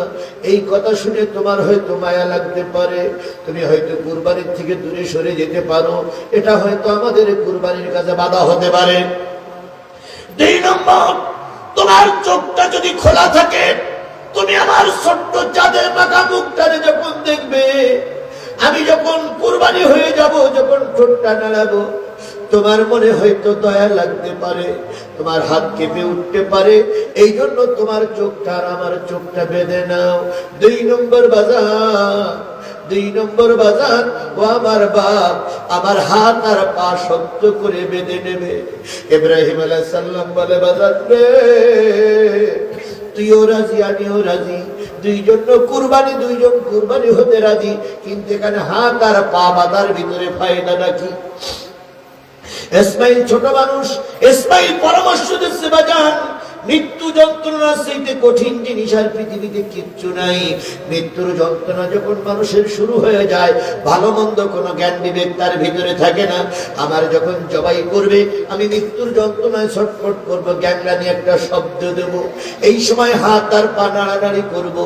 তুমি জাতির পিতা, তুমি আল্লাহর খলিল ইব্রাহিম, তোমার গায়ে যদি পা লাগে, তোমার গায়ে যদি হাত লাগে, বিয়াদবি হয়ে যাবে।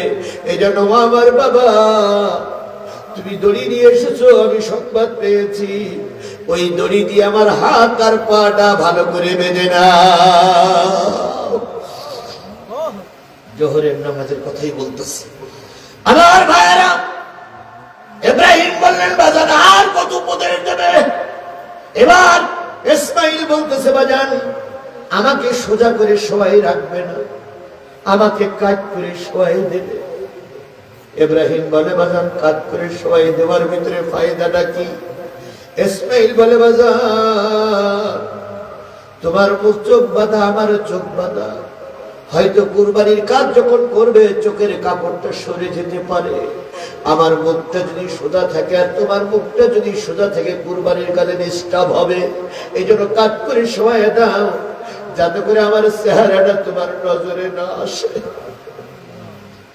ইব্রাহিম মালিকের কাছে কাঁদে আর কয়, মালিক, প্রত্যেক বাপ চাই জ্ঞানী সন্তান। ভাই যেমন বলতেছিল, প্রত্যেক বাপ চাই নেককার সন্তান। কথা বলেন ঠিক না বেঠিক? কোন বাপ চাই না তার সন্তান বেনামাজি হোক, চাই? কোন বাপ চাই না তার সন্তান গাঁজাখোর হোক, চাই না। তাই যদি না চান, ভাই কথাটা মনে করে আপনাদের বলতেছি, যদি ছাত্র জীবনে ছাত্র খারাপ হোক, এটা যদি না চান, পায়ে ধরে বলে গেলাম, এখানে যদি শিবিরের কোনো পোলাপান থাকে, শিবিরের কোনো সংগঠন থাকে, শিবিরের সংগঠনে ছেলেটারে জমা করে দাও, ছেলেটারে শিবিরের সংগঠনে নাম লেখায় দাও। খোদার কসম, তোমার এই ছেলে বেনামাজি হবে না, বেয়াদবি হবে না।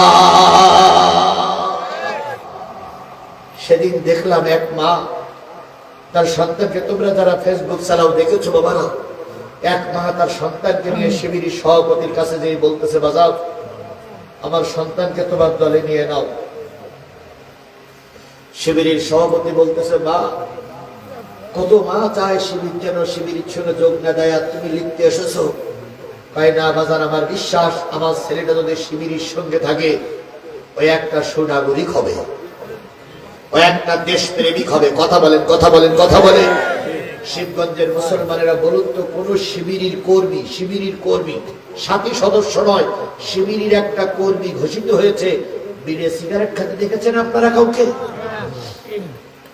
শিবিরের কর্মী হয়ে থাকতে গেলে 5 ওয়াক্ত নামাজ পড়া লাগে, শিবিরের কর্মী হয়ে থাকতে গেলে কোরআন শরীফ পড়া লাগে। কথা বলেন ঠিক না ঠিক? তোমার ছেলেকে তুমি কন্ট্রোল করতে পারোনি, শিবিরিতে ঢুকাই দাও, ওরাই ছাত্রটারে কন্ট্রোল করবে, সে একজন সুনাগরিক হয়ে যাবে। আলহামদুলিল্লাহ, এমন একটা সংগঠন আল্লাহ পাক কিয়ামত পর্যন্ত আমার সমাজে কবুল করুক।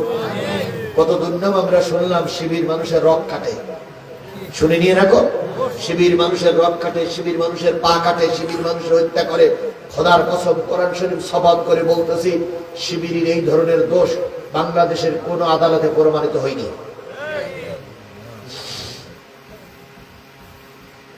তৎকালীন সাদ্দাম যখন ছাত্রলীগের সভাপতি ছিল, তখন ওরাই গোলাম রব্বানি বলে তো সেক্রেটারি ছিল, সে প্রচার করেছিল শিবির রক কাটা।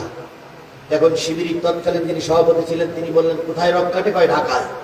ওনারা চলে গেলেন ঢাকায়। ঢাকায় কোন বিশ্ববিদ্যালয়? ঢাকা বিশ্ববিদ্যালয়ে দিয়ে তন্ন তন্ন করে খুঁজলো যে শিবির এখানে কার রক কেটেছে। শিবিরের ছাত্রলীগের ওখানে যে সভাপতি ছিল সে তখন বললেন যে ভাই এখানে না, ওই শিবির রক কাটে রাজশাহীতে। তুই এই লোকের কাফেলা আবার রাজশাহী গেছে, রাজশাহী গিয়ে তন্ন তন্ন করে খুঁজলো শিবির রক কাটে খান। তখন বলি এখানে না, খুলনা বিশ্ববিদ্যালয়। খুলনা বিশ্ববিদ্যালয় আবার গেছে, যাওয়ার পরে খুলনা বিশ্ববিদ্যালয় তছনছ করে খোঁজার পরে বললো কি এখানে না, ও চট্টগ্রাম বিশ্ববিদ্যালয়। চট্টগ্রাম বিশ্ববিদ্যালয়ে যেয়ে দেখলো যে শিবির কারো রক কোনোদিন কাটেনি, শিবিরের রক কাটা কোনো প্রমাণ নেই। তারপরে অপবাদ দিয়েই যাচ্ছে। কথা বলেন, কথা বলেন। এই জন্য যদি আপনার ছাত্ররে, যদি আপনার সন্তানটারে সত্যিকার দেশপ্রেমিক, সত্যিকার ইসলামী মূল্যবোধের বিশ্বাস করে আপনি দেশের সুনাগরিক করতে চান, একমাত্র বাংলাদেশে একটাই ছাত্র সংগঠন আছে, সেটা হচ্ছে বাংলাদেশ ইসলামী ছাত্র শিবির। এর বিকল্প আর কোন সংগঠন আছে বলে আমার জানা নাই। আবার উল্টো বুঝেন না, হুজুর মনে হয় জামাতের হুজুর। না, আমি জামাতের হুজুর নয়, আমি কোরআনের হুজুর।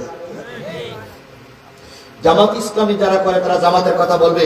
আমি কি জামাত ইসলামের পাবলিসিটি করার জন্য আপনারা আমাকে ডেকে নিয়ে আসছেন? আমাকে কি বলার জন্য ডেকে নিয়ে আসছেন? আমি সেই কোরআনের কথাই বলতেছি। ইসমাঈল আলাইহিস সালাতু ওয়াস সালাম মনে আছে তো? কি করে সবাই দিতে বলেছে? গাত করে সবাই দিতে বলেছে। জাতির পিতা ইব্রাহিম ডাক দিয়ে বলে, এর ভিতরে ফায়দা বলে দিল।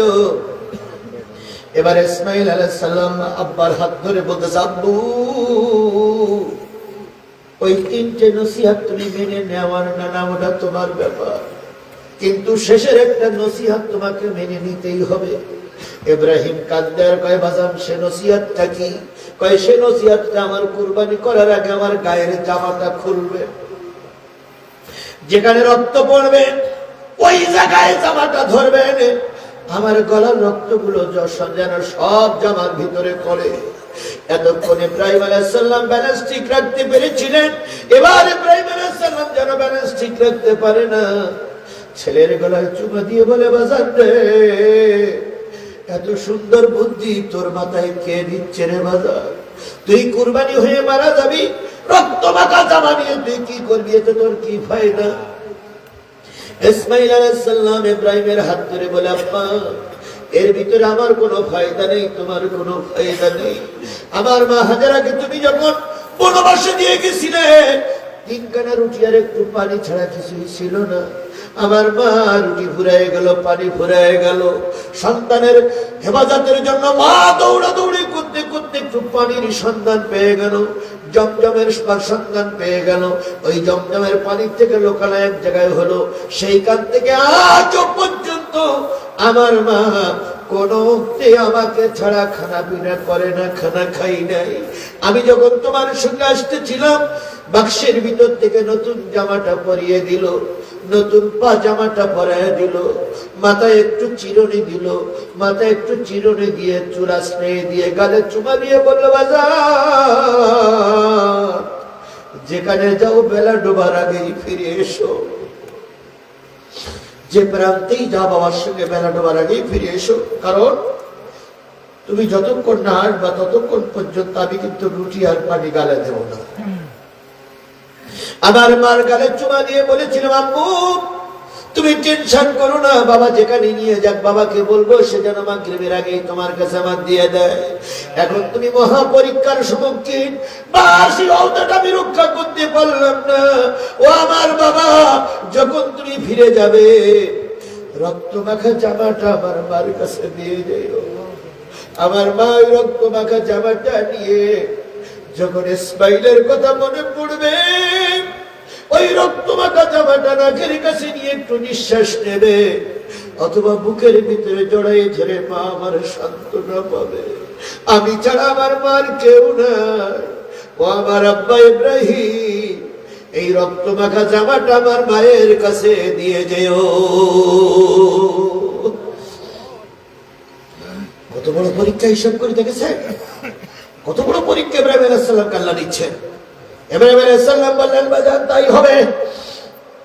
জামাটা খুললেন, ইসমাইলের যেখানে রক্ত পড়বে সেখানেই জামাটা দিয়ে দিলেন। এবার ইসমাইল আলাইহিস সালামের চোখ বাঁধলেন, হাত বাঁধলেন, পা বাঁধলেন।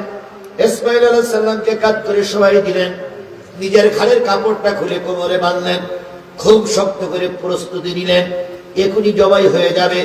এবারে ইসমাইল আলাইহিস সালাম বললেন, আব্বা তরবারির ধারটা একটু পরীক্ষা করে নাও, কারণ তরবারির ধার যদি কম থেকে কাটতে দেরি হবে, তোমারও কষ্ট হবে আমারও কষ্ট হবে। ইব্রাহিম আলাইহিস সালাম ধার পরীক্ষা করে নিলেন, চূড়ান্ত ধার আছে, ধার দিয়ে কাটা যাবে। এবারে ইব্রাহিম আলাইহিস সালাম আল্লাহ নামে যখন আল্লাহু আকবার বলে ছুরি চালালেন, ছুরি চলে না, কাটে না, দুই বাপ বেটা কষ্ট করতে লাগলেন।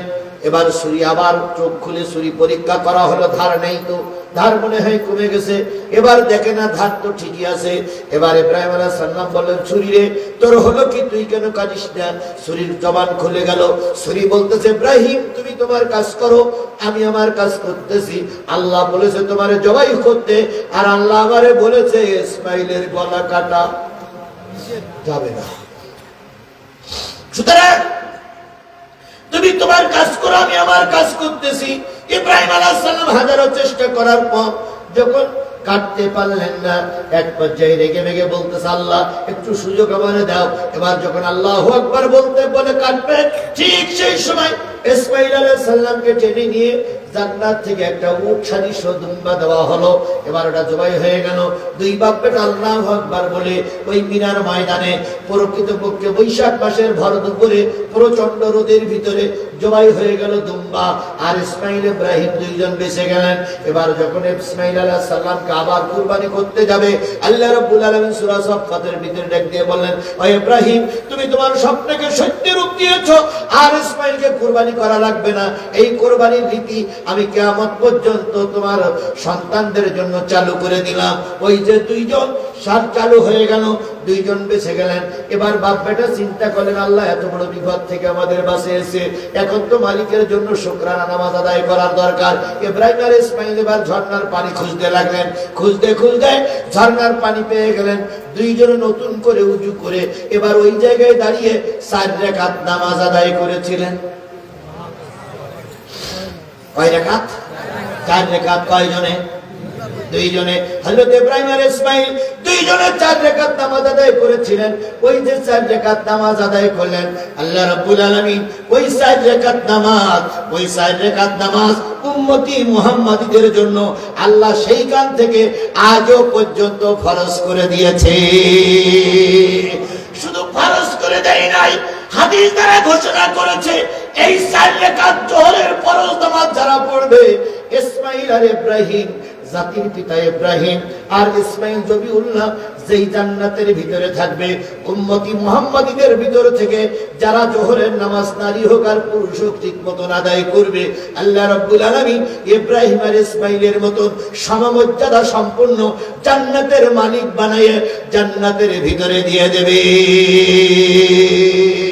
তাহলে জোহরের নামাজ পড়লে জাতির পিতা ইব্রাহিম আর ইসমাইলের সঙ্গে জান্নাতে যাওয়া যাবে। তাহলে জোহরের নামাজ পড়ার পক্ষে না বিপক্ষে? শুধু কি পুরুষ না নারীরাও? তাই আমরা সবাই নিয়ত করব আজকের থেকে যেন ফজরের নামাজ পড়লে আদমের সঙ্গে, জোহরের নামাজ পড়ে ইব্রাহিম আলাইহিস সালামের সঙ্গে জান্নাতে যাওয়া যাবে।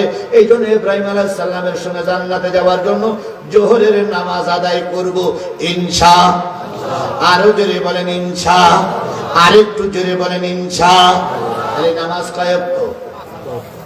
5 ওয়াক্তের ভিতরে কয় ওয়াক্ত বলেছি? আর কয় ওয়াক্ত বাকি আছে? 3 ওয়াক্ত বলবো?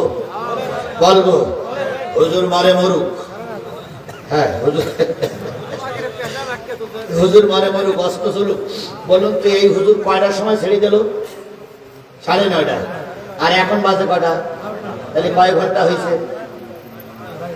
2.5 ঘন্টা হয়ে গেলে এখনো বলছে হুজুর চলুক, তাহলে হুজুর মরুক। ওইখানে তো শেষ করবো। আমি একবার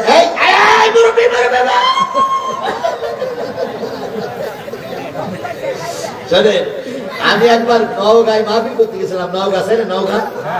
তো ওইখানে এক হুজুর ওয়াজ করতে গেছে। আমি হুজুরি কথা বলতে, হুজুর ওয়াজ করতে, ভাই বসে বসে এখনই তো হবে। ও যে যাই বলুক, আমি পাম্পটির ভিতরে 2.5 ঘন্টা ওয়াজ করেছি। আর ওয়াজ কত বলছো?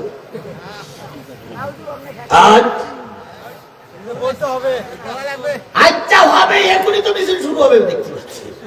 তো নওগাঁয় মাহফিল করতে গেছে। এখন ওখানে আমার কিছুদিন আগে এক হুজুর ওয়াজ করতে গেছে। ওয়াজ করতে দেখি সে হুজুর ওয়াজের এক ফাঁকে বলেছে যে যদি কোনো গোরস্থানে আলেম ব্যক্তির কবর দেওয়া হয়, কোন পীর মাশায়েখ আলেম ব্যক্তি যদি কোনো কবরস্থানে শুয়ে থাকে, তাহলে ওই গোরস্থানে যত মুদ্দার ব্যক্তি আছে সব মুদ্দার ব্যক্তির ওই হুজুরির কারণে মাপ, কবরে আযাব। আচ্ছা বলেন তো, এটা কোনো হাদিসের কথা? এটা কোনো কোরআনের কথা? কিন্তু ও হুজুর কিছু হাদিয়া নেওয়ার জন্য পাম্প করতে দেওয়া দিতে এই পর্যন্ত দেবে না। তাহলে আমরা হুজুর আমাদের একটু হাদিয়া তওবা বেশি করে দেবে, আল্লাহ তোমাদের বরকত দেবে। যদি কোনো হুজুর পাও এখানে এসে কবর দেবা। এই কথা বলার পর 2-2.5 পর্যন্ত ওয়াজ হয়েছে। ওয়াজ শুনে সব বাড়ি গেছে। ফজরের নামাজে হুজুর আর যায়নি, 2.5 পর্যন্ত ওয়াজ করেছে। এখন হুজুরের 2 পাট বা সাবজেক্ট ছিল, ওরা গেছে। যাওয়ার পরে ফজরের নামাজের পরে সভাপতি দাঁড়াই বলতে, হুজুর এই কালকে প্রধান বক্তা একটা ওয়াজ করেছিল, আপনার মনে আছে? ইমাম সাহেব বলছে কোন আজকাল বললেন না যে হুজুর মরলে যদি কবর দেওয়া হয়, আর এখানে যদি কোনো পীর মাসে বা হুজুরির কবর দেওয়া হয়, এই খাতিরে গ্রামের সকলের করুণ আযাব পাবে। এটা শুনিনি আপনি? হ্যাঁ শুনেছি। এই এক কাজ করলে কি আমাদের গোরস্থানে তো কোনো হুজুরির কবর দেওয়া নেই। তো গতকাল যে হুজুর ওয়াজ করেছিল ও হুজুর বাড়ি গেছে না আছে? ও হুজুর এখন আছে। তো ওই হুজুরির মেয়ে কবর দিলে কেমন হয়? দেখেন ওয়াজ কোন জায়গায় কাজে লাগায়। জাতির কি দোষা? ইমাম সাহেব বলতে তাও কত মন্দ। তাহলে এক কাজ করি, তাহলে ফজরের নামাজ পড়ে চলেন মোনাজাত করে এবার হুজুরির যেয়ে নাক মুখ চেপে ধরবো, অথবা হুজুরি বাসকল দিয়ে এখানে মেরে দেবো, শুধু গোর আযাব পাবে জন্য। এই কথা যখন আলোচনা হচ্ছে, সাহেবদের 2জন বলো শুনতেছে। চিন্তা করতে হয়, হুজুর তো মরিয়েছে। এখন ওরা 2জন আর জুতো বাইরে সোজা দেশে সুখ। যেই বলতো হুজুর কালকে কি ওয়াজ করেছে? কেন ওরা আপনার মেয়ে কবর দেবে কেন?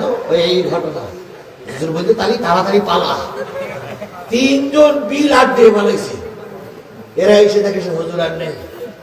আপনারা আমার সেইরকম পারবেন বলে ভাব লাগাইছে। বুদ্ধি করতেছি রে মা। আল্লাহ আল্লাহ আল্লাহ আমাদের কবুল করুক। বন্ধুগণ, কয়েকটা নামাজ 5 ওয়াক্তের কয়েকটার ব্যাখ্যা করেছি। আরেকটু সামনে এই ছেলে বসো, হয়ে গেছে। যেটাই বলুক আর খুব বেশিক্ষণ হবে না, আমি আলোচনা করে শেষ করবো। আর শেষ করবো, অবশ্যই শেষ করবো। 5 ওয়াক্ত নামাজের ভিতরে 2 ওয়াক্ত নামাজের কথা বলেছি। আর একটু বলি, যদি ফজরের নামাজ কেউ পড়ে অথবা জোহরের নামাজের পরে যদি কারোর কবর হয়ে যায়, ভালো করে খেয়াল করে শোনো। গামরার মুসলমানেরা ভালো করে শোনেন। ফজরের নামাজের পরে মৃত্যু হয়ে গেছে, জোহরের নামাজের আগে যদি কারোর কবরে রাখা হয়, কবরে রাখার পরপরই যখন ফেরেশতারা এসে বলবে মান রব্বুকা মান দীনুকা মান নবিয়ুকা, আপনি যদি নামাজি হয়ে কবরে যান, আপনি প্রথম কবরে থেকেই বলবেন যে দাঁড়াও ফেরেশতা, তোমার প্রশ্নের জবাব পরে বলো তো এখন কোন সময় চলতেছে। তখন ফেরেশতারা বলবে কেবল জোহরের আযান হলো, আমি তো এখনো জোহরের সালাত আদায় করিনি, আমাকে একটু নামাজের সময় দিয়ে দাও।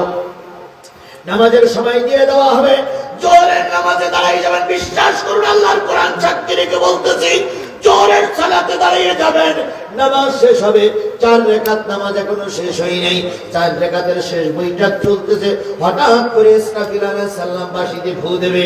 এবার সালাম ফিরে আপনি জিজ্ঞেস করবেন ভাই ফেরেশতা, মান রব্বুকা মান দীনুকা মান নবিয়ুকা, প্রশ্ন করলে উত্তর দেবে এখন কিসের শব্দ শোনা যায়? এবার ফেরেশতারা বলবে কিয়ামত শুরু হয়ে গেছে। ইসরাফিল আলাইহিস সালাম ফুৎকার শুরু করেছে।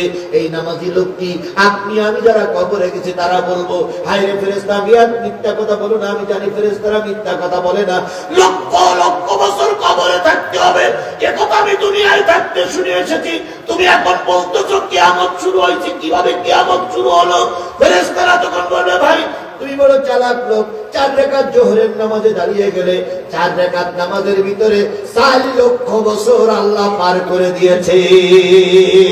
তোমার আর কোনো জবাব সওয়ালের জবাব দেওয়া লাগবে না। চলো রোজে মহাশরের ময়দানে 2 রাকাত নামাজে যদি 2 কোটি বছর আল্লাহ পার করে দিতে পারে, 4 রাকাত নামাজে 4 লক্ষ বছর আল্লাহ পার করে দিতে পারে। কবরে আযাব শুরু হবে কি হবে না তার আগেই যদি কিয়ামত শুরু হয়, এর চাইতে শান্তি আর জীবনে কখনো আসবে না। এই জন্য পায়ে ধরে বলে গেলাম, নারী হওয়ার পুরুষ হও, 5 ওয়াক্ত নামাজের পাবন্দি করা লাগবে। বন্ধুগণ, এবার আসুন, ওয়ামিনাল লাইলি ফাতাহাজ্জাদ বিহি নাফিলাতান লাক। আল্লাহ বললেন আজকের থেকে 5 ওয়াক্ত নামাজ ফরজ করলাম, আর তাহাজ্জুদকে কি করলাম? নাফিলা, নফল করে দিলাম, নফল করে দিলাম। আসা আইয়াবা সাকা রব্বুকা মাকামাম মাহমুদা, এই নফল নামাজ যদি ঠিকমতো আদায় করো, আশা করা যায় মাকামে মাহমুদ আল্লাহ পাক তোমাদের দান করবে। নামাজের বয়ান আল্লাহ শেষ করে বললেন, এবার রাসূলকে বললেন নামাজ কয় ওয়াক্ত পড়বা? কোথায় দিলেন? মেরাজে কয় ওয়াক্ত নামাজের কথা বললেন? 5 ওয়াক্ত। এবার রাসূল বললেন আল্লাহ এই নামাজ যদি ফরজ করতে হয়, বাধ্যতামূলক করতে হয়, আমাকে রাষ্ট্রের প্রেসিডেন্ট বানানো লাগবে। কি বানানো লাগবে? হযরত ইউসুফ আলাইহিস সালাম বলেছিলেন আল্লাহ যদি ভাইদের এক জায়গায় করতে হয় দেশের প্রেসিডেন্ট বানানো লাগবে। আরে আল্লাহ নেই বলেন আমাকে প্রেসিডেন্ট বানানো লাগবে। কিছু লোক মনে করতে পারে রাজনীতি কোরআনে নাই, শুনে যাও কান খাড়া করে। আল্লাহ বলতেছেন অকুর রাব্বি আদখিলনি মুদখালা সিদকিন ওয়া আখরিজনি মুখরাজা সিদকিন। আল্লাহ বলেন নবী মক্কা থেকে যখন বাহির হবা তখন তুমি দোয়া করো সত্য সহকারে আমাকে বাহির করো। মদিনায় যখন যাবা দোয়া করো মদিনার থেকে সত্য সহকারে আমাকে বাহির করো। আর দোয়া করো ওয়াজআলনি মিন লাদুনকা সুলতানান নাসিরা। এই 5 ওয়াক্ত নামাজ সহ শরীয়তের হুকুম আহকাম যদি চালু করতে হয়, সুলতানান নাসিরা, আমাকে রাষ্ট্রীয় শক্তি দান করো। তাহলে আল্লাহ নবী রাষ্ট্রীয় শক্তি চাইলেন। আমার নেতা ডাক্তার মোহাম্মদ শফিকুর রহমান যদি কোরআনের রাষ্ট্র কায়েম করতে চায়, তুমি আবু জেহেলের বাচ্চা বাধা দাও কেন? আল্লাহর নবী চাইলেন রাষ্ট্রীয় ক্ষমতা, আর হুজুরের রাষ্ট্রীয় ক্ষমতা চাইলে কি কয়? হুজুরা মাহফিল করতে আসে না, আসে রাজনীতি করতে। এরকম অবৈধ মায়ের সন্তান আছে না নাই? এখানেই আছে, এখানেই আছে, এখানেই আছে। এইবার যাওয়ার সময় বলবে কি? আপনি বলবেন যে দেখলে জিহাদ হুজুর অন্য জায়গায় ওয়াজ করে চেল্লাচিল্লি করে আজকে কত সুন্দর কথা বললো, আজকে কথাগুলো মেনে চলো। তখন বলে কি ও জিহাদ হুজুর জমাইতে হুজুর। কি হুজুর? আমি রেখে জামাতের হুজুর। আচ্ছা বলুন তো আমি কি এলাকায় ভোটে দাঁড়াবো? আরে ভোটে দাঁড়ালে আমাকে ভোট দেওয়া হয়েছে কেন? কি বলে আইডি কার্ড আমার তো ভোটার নামই নাই। আমার একবার চেয়ারম্যান মেম্বার হওয়ার জন্য বললেন আমি পালাইলাম ভাই। নেতারা বললে আপনাকে চেয়ারম্যান হয়েছে, আমার মাও কাঁদতেছে, বউ কাঁদতেছে, ছেলেপিলেও কাঁদতেছে, আমিও পালাইছি। নেতা ফোন করি বলে কোথায়? ভোট না হলে আমি আর আসবো না। কেন? আমি বললাম ও তাহলে আমি নেই। ওই যে চেয়ারম্যান নাম্বার হইতে ও তাহলে আমি নেই, বিশ্বাস করুন সেখানে আমার আর ওই তালে দেয়নি। এবার এইখানে আমার ছেলে বড় ছেলেটার পরে বড় ছেলে বলতেছে আব্বা যে তালে আমিও সেই তালে। চেয়ারম্যান মেম্বার হওয়ার জন্য আমরা ঘুরে বেড়াই না ভাই, এমপি হওয়ার দরকার নেই। আল্লাহ কোরআনের খাদেম বানাইছে, ওটাই আমার জন্য যথেষ্ট। কেউ কোরআনের খাদেম হবে, কেউ মসজিদের খাদেম হবে, কেউ মাদ্রাসার খাদেম হবে, কেউ দেশের খাদেম হবে। কথা বলেন ঠিক না বেঠিক?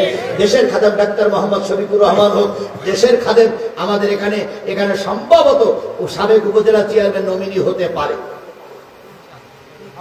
আলমগীর ভাই, সম্ভবত আলমগীর ভাই ও শাহাদাতুজ্জামান, অধ্যক্ষ মাওলানা শাহাদাতুজ্জামান আগামীতে সাবেক সংসদ সদস্য হয়তো এখানে নমিনি হতে পারে। তারাই ওই দল ওই কাজ করুক, আমি শুধু তাদের পিছনে একটু আমার উপর দরকার নেই। আল্লাহ যে পদে যাদের কবুল করে আল্লাহ তাদেরকে সেই কাজ করাই দেখো। সকালে বলেন আমিন। সুতরাং আমি রাজনীতি করতে আসিনি ভাই, রাজনীতি রং করে নিয়ে আসি না, এসেছিলাম কি বলার জন্য? কোরআন বলার জন্য। তাহলে কোরআন প্রতিষ্ঠা করার জন্য রাষ্ট্রীয় ক্ষমতা দরকার আছে না নয়? জোরে বলেন আছে না নয়? সুতরাং আগামী নির্বাচনে ইসলাম পন্থীদের হাতে ক্ষমতা দিয়ে এই দেশে নামাজ বাধ্যতামূলক কায়েম করা লাগবে। কারা কারা কোরআনী শক্তি রাষ্ট্রীয় ভাবে কায়েম করতে রাজি আছেন? দুই হাত উঁচু করে দেখা।